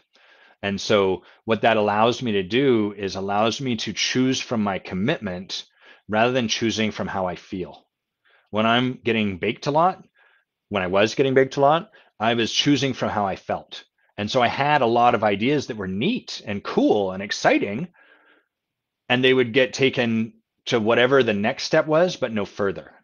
And commitment is what allows me to stay in the practice. It allows me to keep going, even and especially when I don't want to. And to be clear, for me, that doesn't mean that I commit and then take it all the way to completion, even if I hate it. What it means is like my marriage, when I'm committed and something shows up and I'm like, I hate this, I bring it to someone that supports me. So when, for example, the intensive, which required a lot of commitment to put on and to put on the next time and so on and so forth, I brought that to my coach and I'm like, I'm hating this. It sucks. I hate people. People are the worst. But I'm still committed to making this happen. And I'm definitely not committed to showing up and hating everyone there. Can you support me with this? And so she coached me and helped me in my own discovery get to what there was to see and to create a breakthrough around that. But if I didn't have commitment, there would be no call for me to have that conversation in the first place. Because what I would do is get stoned, jump off to the next thing. I get stoned like that, hold the joint up like that, not like that. That's the cigar. That's one of these bad boys right here. Mara, commitment, the fuel for small, consistent steps. Yes. And you say, I'm assuming you don't need as much discipline by thinking of commitment. Can you elaborate for me on what you mean by that? I don't need as much discipline by thinking of commitment. I'm not totally clear on what you mean by that.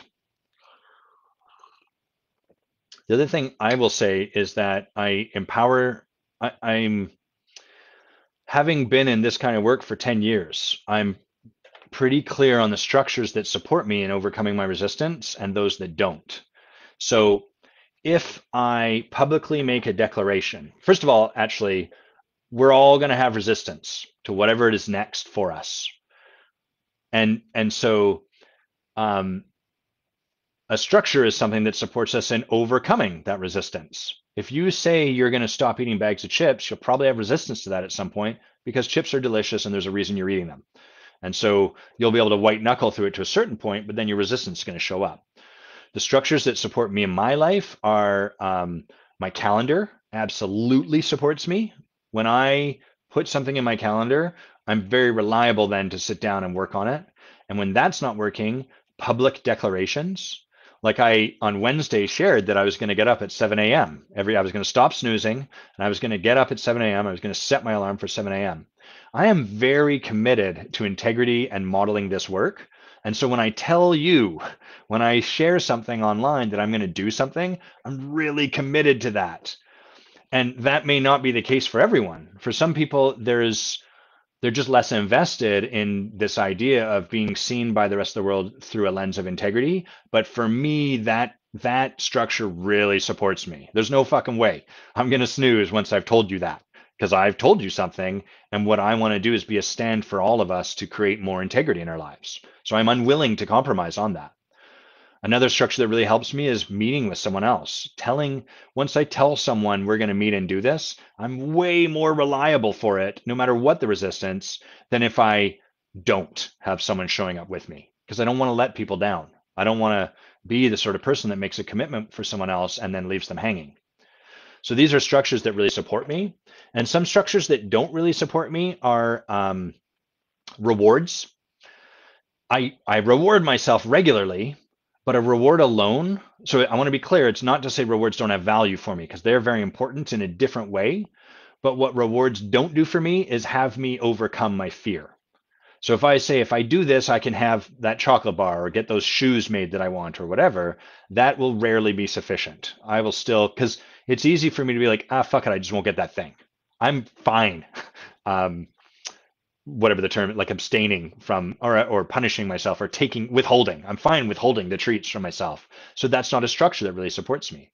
Consequences support me a lot more than rewards because if I don't do the thing that I was going to reward myself for, oh well, I just don't get the reward. Whereas if I don't do the thing and have to pay a consequence, well, I don't want to do that. I don't want to give money to that political party. I don't want to whatever it is. So your work is to create structures, empower them, and see what worked and what didn't. That's the job. That's how we learn to overcome our resistance and to keep pushing into our fear. Mara, you say commitment helps me not rely on discipline. Okay, cool. I don't have commitment and discipline really distinguished. If I was to do that in the moment, what would I say? Yeah, I guess the notion of discipline can be a little slippery, can't it? Like the idea of discipline is almost like this thing we have. You know, it's a little Jocko Willings. Like, how do you do it? You fucking do it. That's discipline.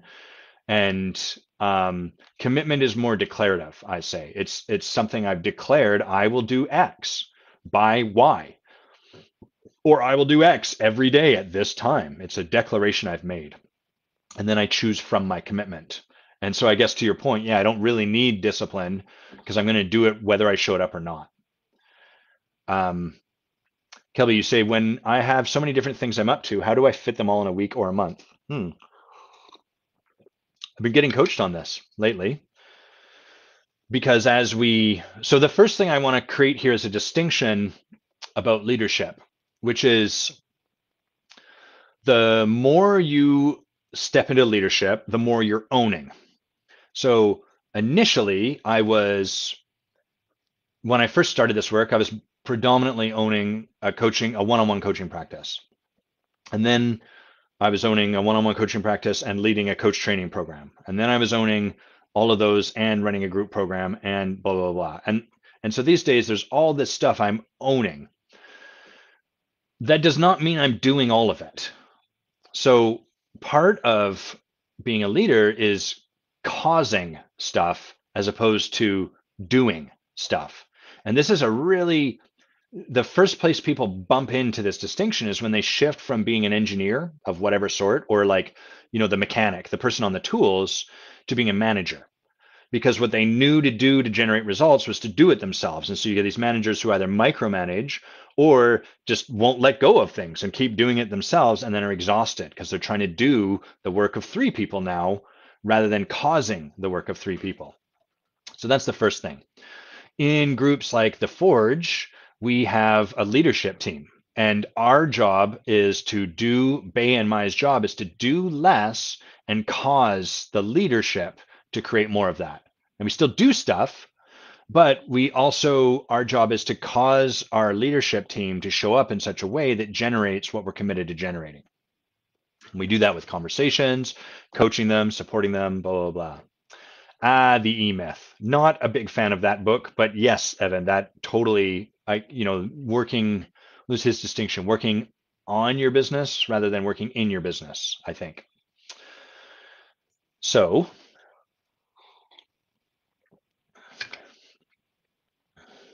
that's the first thing is like, the more I own, it's not that I'm doing all of it. Now, having said that, I'm doing a lot. I'm still doing an awful lot. So how do I find the time for that? I'm always looking to see like, hey, is there less that I can do here? So originally I was doing all my infographics. I would draw them out. I would blah, blah, blah, blah. I would, yeah. And I think it misses some important distinctions, Evan. And I'm just not a huge fan of, I can't remember his name's work, but that's all fine and good. Hey, Hans. So initially I was doing all my infographics. Now I have a designer that I give a lot of that off to. I create the concept, I write it out, I draw out a rough thing, and then I send it over to her. My job is to trust the people I've hired. And if they stop showing up in a way that I'm wanting them to, work with them and then find a new, you get the idea. Originally, I was doing a lot of my own bookings. Now I have an assistant who does that for me. And yeah, I have it's like the Prestige. I have an identical twin. Um, so there's a lot of people that I'm causing to create what we're creating. And then finally, how do I find time for all this? I'm very organized, in truth. I'm very scheduled. Like I said, I really empower a calendar. And when something's on my calendar, it'll get done. I know that on my computer, if I hit Command 3, I'm on a Mac, it's going to jump over to the desktop. I can do it right now.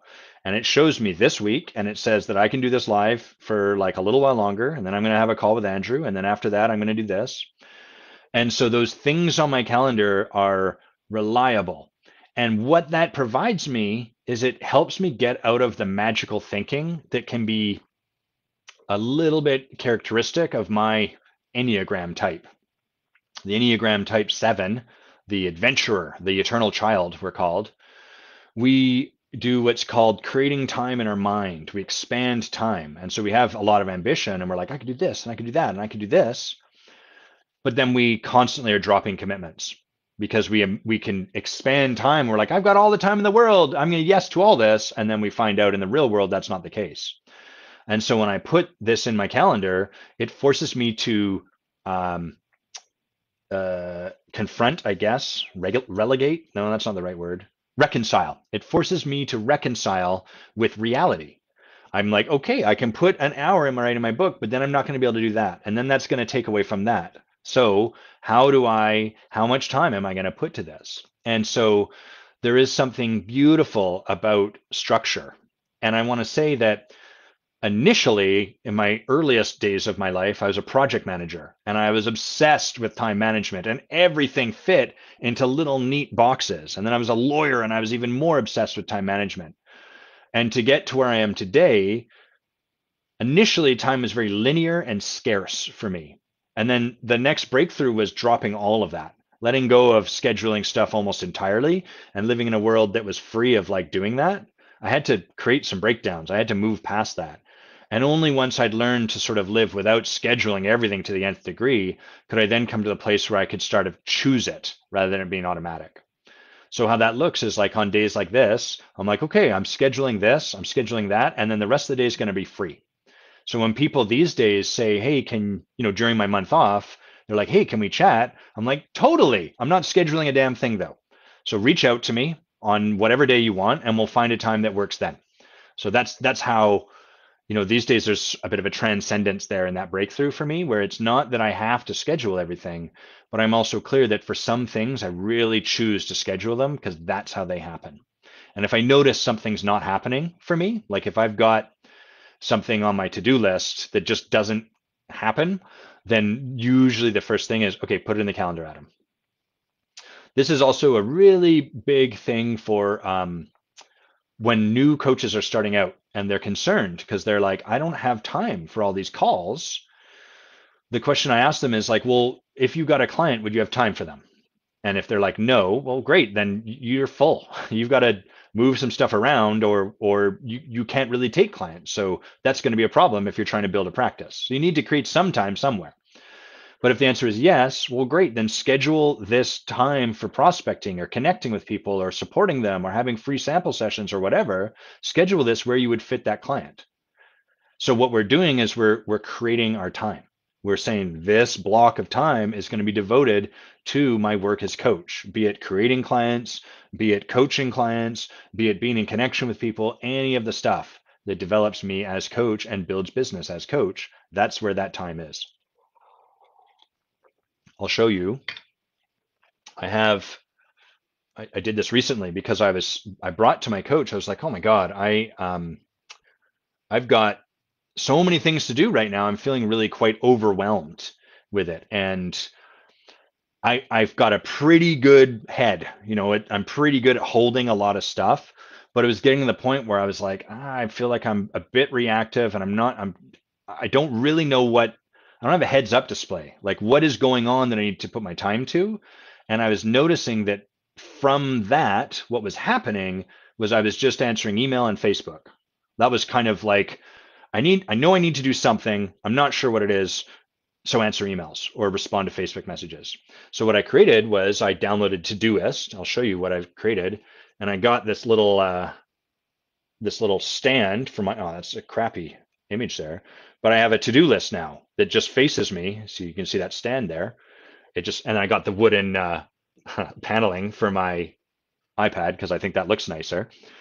But so now the to-do list sits right there. And so when I'm like, I don't know what to do, I look right here and I go, oh, right. Okay. So my practices for this week are ask myself, here, I'll read it to you what it says. Empower the times I've set aside for my podcast, right? There, empower the structure. Imagine another one is imagine 5 to 6 year old Adam and that he's scared. Am I willing to turn towards him and ask these questions? I was up against some fear recently. In this moment, what am I experiencing? For this moment, can I just let this be? For this moment, can I touch this feeling with compassion? Just for this moment, what is it that is truly needed? So that's so I've got my practices. Every week my coach gives me practices. And you know what I do if I don't have them here? I forget about them. And then when I'm filling out my pre-coaching form, I'm like, fuck, maybe I can do those practices in 30 seconds. That's not what it's about. So now they're right there. I can see them. And then it also shows me, oh, here's the stuff to do. Spectrums of Being book, next task, review and edit the remaining spectrums. That's ongoing. Okay, the Forge leadership conversation, the Forge, what's next there? Infographics. So all of the stuff is there, and then I don't have to be at the effect of my email, which will always be a demand for my time. I can be a lot more intentional because I can see ahead of time, oh, here's the stuff I'm working on. So that really has helped me. That's really made a difference for me. Okay, I think I got one more thing that I'm going to talk about here. Yeah, let's talk about avoiding the specific. And this was Alex Campbell. Alex Campbell did a coaching session with me. It was delightful. So if you want to learn more or see just Alex and I working together, you can go, I think it's adamquiney.com/TV. And then you can see all of our tea time episodes and you'll see Alex and I in a conversation. He was awesome. It's also available on the podcast. So Alex asked, wanting to avoid being specific and declaring what your goals are, even while you're actively working on them daily. So these are, you're welcome, Kelby. Thanks for the question. Thanks everyone for the questions. Really great questions. So avoiding the specific is, this is such a common place that we get caught. He is, Evan. Yeah, he's cool AF. We get caught in avoiding the specific. And so what happens is we put our head, well, maybe I should talk about why we avoid the specific first. So the tendency as human beings is to, either speak in vague generalities of stuff we want. Hey, Maria, been a while since I've seen you. Either we speak in vague generalities about what we want. I want more passion. I want more presence. I want more this. Or we don't even bother focusing on what we want. We just get into act. Fuck it. I'm just going to start acting. What's the point of getting clear on what I want? I need to be there yesterday. So what these save us from is failing in a lot of ways. If I don't ever get clear about what I want, if I don't ever say, this is what I'm gunning towards, this is what I'm committed to, this is what I want to make happen. If I never do that, I never have to confront failing at it. I never have to like bump into the fact that I'm like, this isn't working. This is not happening. And that's safe.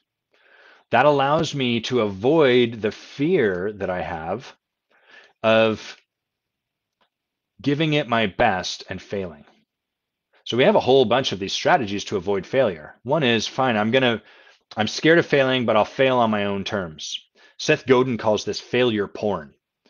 It was like really big for a while where people would create these practices like go and ask for a free cup of coffee and then discover failure, get present to the no, get rejected, which is fine, except there's no stakes in that, right? There's none of your identity about who you are really wrapped up in whether or not you get given a free cup of coffee. You're like, who the fuck cares? All right, can I have a free cup of coffee? No. Okay, fine. No big deal. Thanks. Right? That's not your heart and soul. But if I identify with myself as a coach and I hold that like this is my calling, and I say to you, would you like a coaching conversation with me? And you say, no, I don't really trust you. That cuts me to the core. That speaks right to my identity. And it says, no, Adam, your identity is insufficient. And so one of the ways we try to avoid failure in a funny kind of way is by running towards it. But we run towards it in a way that's adjacent. This is the same reason that there was this woman I knew who was she had a lot of complaint about how good she was at enrolling people in other people's stuff, but never her own. So she was always selling someone else's thing, but never her own thing, which is like, of course that's the case, because selling someone else's thing is not requiring you to put yourself out there. It doesn't require the same level of courage. It requires you, like, who cares if they reject this person? That's not about you fundamentally. But if you put yourself there and people say no, oof, that can mean a whole variety of things. It can mean you're never going to make it. It can mean you're a failure as a human. It can mean that the fact they're saying no now means you'll never be able to succeed at this. And so instead we avoid this. This is also the reason you see people like people with an amazing amount of presence and radiance, we'll use that as an example, working as directors because, and they're amazing at it. And they may be very content. This is not a criticism of them doing that or to make them wrong for it, but it's because they have the eye because who they are is presence and radiance. They have the listening and the seeing for what gets noticed, for what's aesthetically pleasing, and they are exquisite at helping people see things, but they are uncomfortable having themselves be the center of that. So instead, they put all of their innate talents towards someone else getting seen. And then kind of ironically, they can end up a little bit resentful. Like, fuck, I'm always helping these other morons be seen. When is it my turn? And the funny kind of thing is, it's your turn when you start being willing for it to be your turn. You're the reason it's not your turn. You keep pushing this back because it's edgy for you to do this. So we're getting a little off topic. I'm going to veer us around. Hey, Lynn, nice to have you with us. The upshot of all of this is that by staying vague, it provides us a way to never have to really fail. If I never say I'm going to do X, then I never have to really be confronted by the fact that I didn't do X or that I failed at X, and then be with that. This is why I remember when I first started getting trained as a coach, and then later on I was leading these workshops. People could come in, they could observe Accomplishment Coaching's coach training, which if you have the opportunity, I highly recommend you do it. You can go to their website, accomplishmentcoaching.com, and you can look and see where these trainings happen. I don't know if they're doing it now that it's virtual, actually. Anyhow, never mind this. You sit in and watch for free for 2 hours, coaches doing their own work. It's super inspiring, and it's amazing because you're like, holy fuck, this kind of work exists? I thought it was all that shallow, annoying stuff. This is incredible. And then in the afternoon, if you pay $100, you can attend a workshop. It's a 4-hour workshop, and you get some of the tools. And when I was being trained to lead this workshop, one of the tools was declaration. The tool of declaration is the act of making a declaration. And the way that sounds is, by this point, I will have done this thing. It's a what, by when? By X, Y. And I remember being trained in that and being like, that's a fucking stupid tool. That's it? It's just by X, Y? Because I couldn't empower this yet in my own life. I could utter the words, I intellectually got it, but I had not embodied declaration and its power. So what you'll notice if you start practicing declarations in your own life, and if you're a coach supporting other people to make declarations, is people get squirrely AF. They will not be able to say stuff like this. So the declaration would be like, a year from now, I will leave my job. That's a powerful declaration. But instead, people will say things like, a year from now, I will have figured out what I want to do. Well, that's not really much of a declaration. That's a whole year, and all you were going to have achieved is figured out. When are you actually going to leave your job? Because that's the real thing. Or like they'll say, I declare that a year from now, I will decide what I'm going to do. That's a declaration to make a declaration. That's nesting dolls. That doesn't work either because it just goes on forever. They'll say things like, I declare that I'm going to leave my job sometime soon. Well, there we're missing the actual date. And so what you can see in all of this is how edgy it is for us as humans to make a real declaration publicly, because it forces us into the arena. It forces us forward. It forces our hand. It says, great, now you got shit to do. You've said, Adam, that you're going to get up at 7 a.m. every morning. You got something you got to do now. You actually have to like be diligent about when you go to bed, or be willing to get up super tired if you went to bed at 2 in the morning. I haven't been, but that's part of the game. So the power of declaration is that it forces us into action. It forces us to do the thing we say we want to do.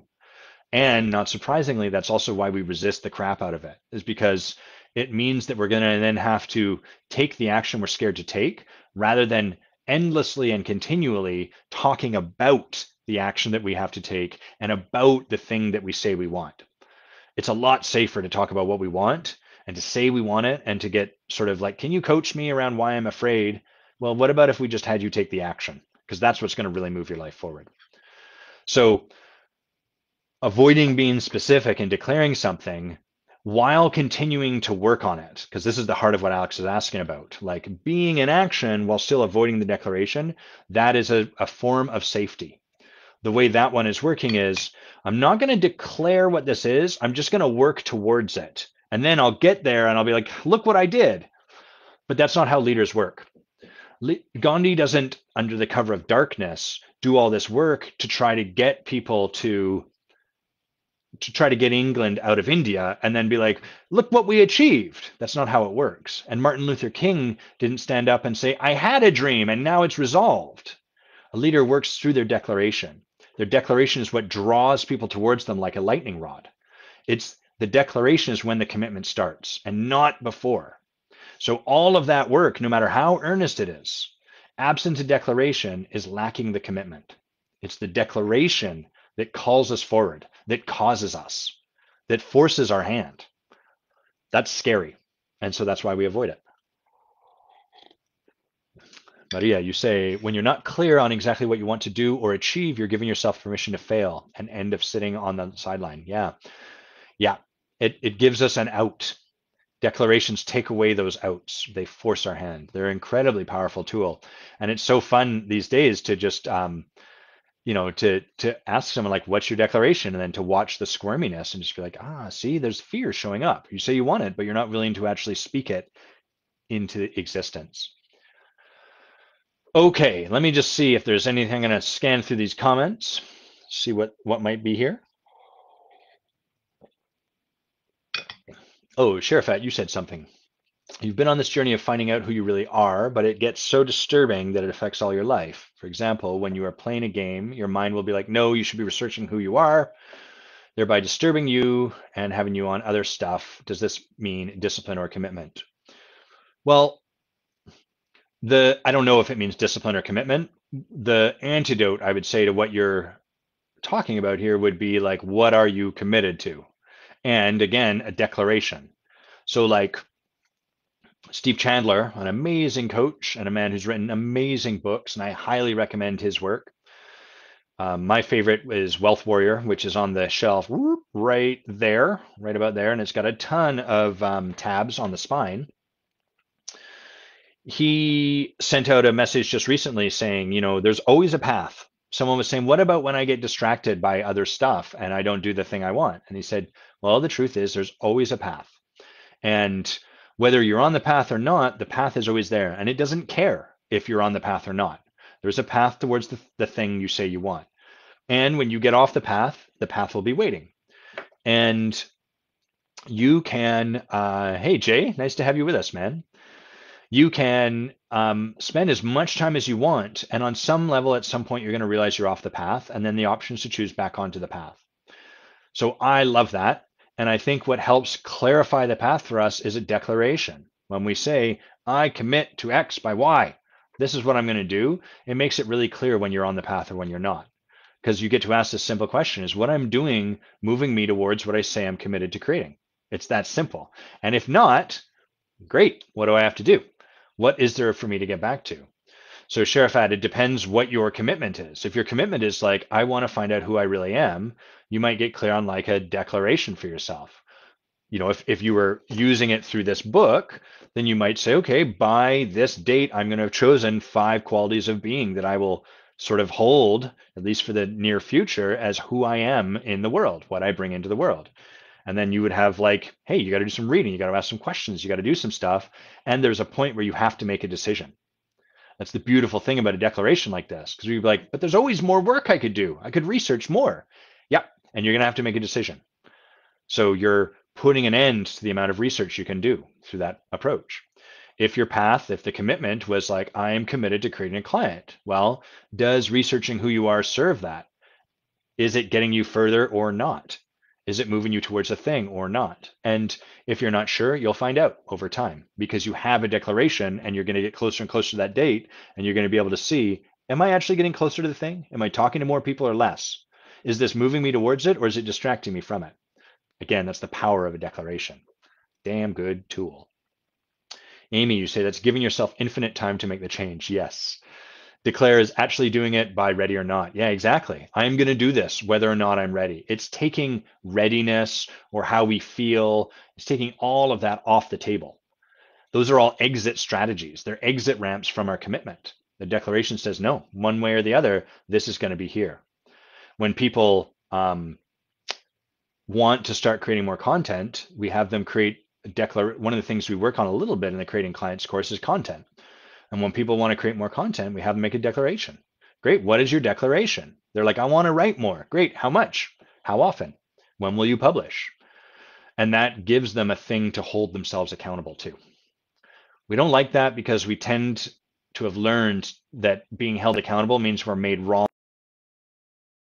That's not what it's about. It just means that you now have something to account for, an opportunity for you to say, did I do the thing I said I was going to do? Yes or no? And if the answer is no, great. What got in the way?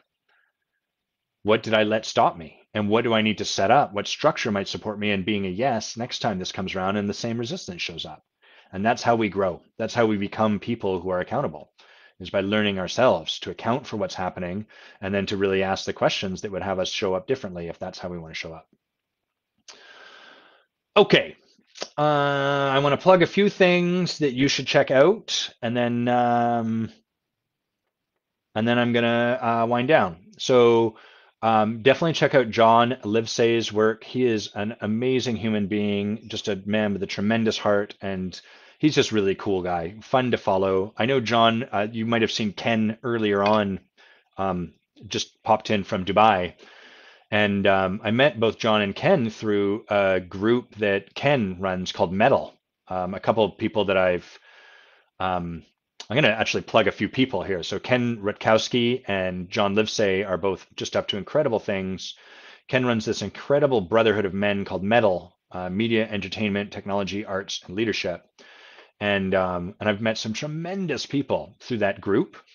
The two people that sent me sort of inviting me into that group are both people you should follow. One is named Sam Morris, who's an incredible guy who is a paraplegic and just doing awesome work. Another is Sanika, the Firestarter Street, who you'll see us comment on our stuff. San is hilarious, brilliant. He's 6'8". He's this giant black dude. He's got bulging muscles, and man, is he brilliant. He just says beautiful stuff. I love his work. So follow those people. Anything else I want to plug? I'll plug Todoist, which is the app you saw over here on my iPad. You don't have to set it up the same way I do. But what I like about it is that it's a dynamic to-do list. For a long while, I had a book over here where I'd write what I had to do. And that's helpful to me because it gets it out of my head, which is infinite, into the realm of paper, which is finite. I can look at it. I don't have to swirl it around. But I like Todoist because it's very clean and you just have all that stuff there and it's dynamic. I can turn it on or off. The last thing I'll plug is Get Lit. So if you're not yet following my podcast, you should. It's awesome. It's conversations. When I'm working out, when I'm driving somewhere, I like podcasts a lot. That's where I consume most of my media. And Get Lit's 20 minutes, usually a distinction about leadership, and it's It's fun. It's cool. You get to hear me make mistakes. I don't hear that a lot on podcasts, but I make fun of myself, which is kind of fun. And I think the distinctions are really valuable. And what we're trying to do is catch the counterintuitive parts of leadership. So, like how, oh, look, Facebook's screwing up my video. Stop doing that, Facebook. How we were talking about we notice and relate to people as the survival mechanism rather than the light behind it. And it's kind of counterintuitive. That's a lot of what we're doing is looking at leadership through this lens so we can get beyond the obvious, beyond the conversation everyone in the world is having. And like, here's blah blah blah blah blah. And it's like, yeah, but that's missing all of the juice. So Jeff, definitely check out Get Lit. Love you guys. Shout outs to everyone that's been here. Amy, Lindsay, Maria, Jay, Evan, Andrew, Mara, Sharafat, so many more. Hans, I'm so grateful that you guys would spend this time to me, and I would do this anyhow, for real. And I have. I've done lives where not a single person showed up. Turned out because I had it set to private, but I've also done lives with way less people, and it's way less fun and awesome, and less gets created. So a big shout out, lots of love to those of you that are generous enough to spend your time here with me. And I hope you guys have an amazing weekend. Peace. See you soon.